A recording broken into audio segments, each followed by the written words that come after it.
Commander Zektal of the Dominion fleet stood on the bridge of his assault carrier, watching Earth rotate slowly beneath him. After months of surveillance, they'd identified the planet's weakness, the oceans.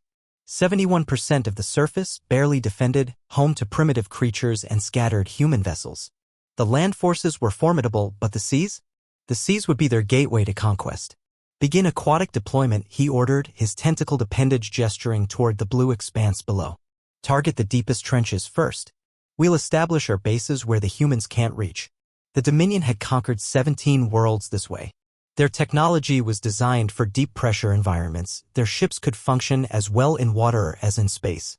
Earth's oceans, barely explored by its own inhabitants, would become their fortress. The first wave of assault pods pierced the Pacific, descending toward the Mariana Trench. Inside each pod, Dominion warriors checked their biosuits, designed to withstand pressures that would crush most life forms.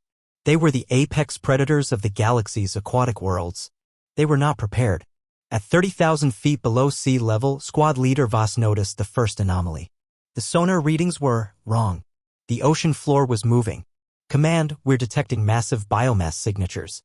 Confirming. The transmission cut to static. On the surface, Submarine Commander Angela Morrison watched her instruments go haywire. What the hell is going on down there? Her sonar operator, pale-faced, turned to her. Captain, something's rising. Something big. Multiple contacts from every deep-sea trench we monitor. The Dominion's second wave found the destroyed remains of the first.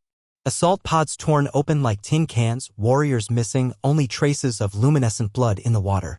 And everywhere, the darkness seemed to writhe with purpose. Then they saw them. Creatures that had no name in any human language. Things that had slumbered in the deep places since before the dinosaurs. The pressure down here had made them patient, had made them vast, had made them hungry. Bioluminescent appendages the size of subway trains. Eyes like dying stars. Mouths that could swallow whales whole. The Dominion warriors, bred for aquatic combat, found themselves prey. On the bridge, Zektal watched the tactical display in growing horror. Entire squadrons vanishing. Biosignatures winking out in clusters.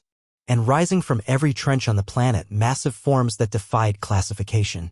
Retreat to the shallows, he commanded. Regroup at. Sir, his tactical officer interrupted, voice trembling. The shallow water readings, there's something else. The Orcs came first. Then the Great Whites. Then species humanity had never catalogued. Predators that had learned to hide from human detection.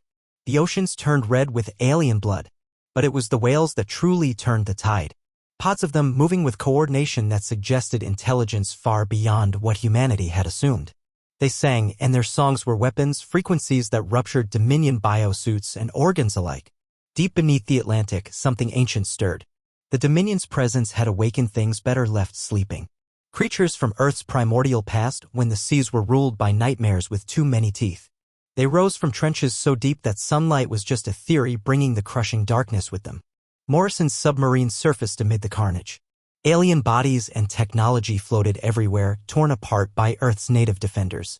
In the distance, she saw something that would haunt her dreams, a tentacle the size of a skyscraper dragging a Dominion capital ship beneath the waves. My God, her exo whispered. We've been living above an army this whole time. The final Dominion transmission was picked up by every receiver on Earth. Warning to all species. Earth designation, Death World. Aquatic zones, fatal. Native organisms, apex hostile.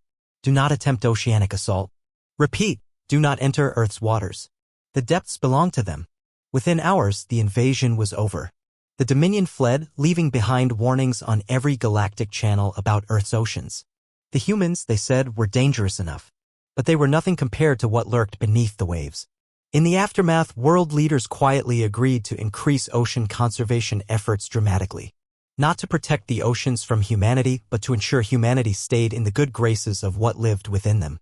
Morrison stood on her submarine's deck, watching the sunset paint the calm waters gold.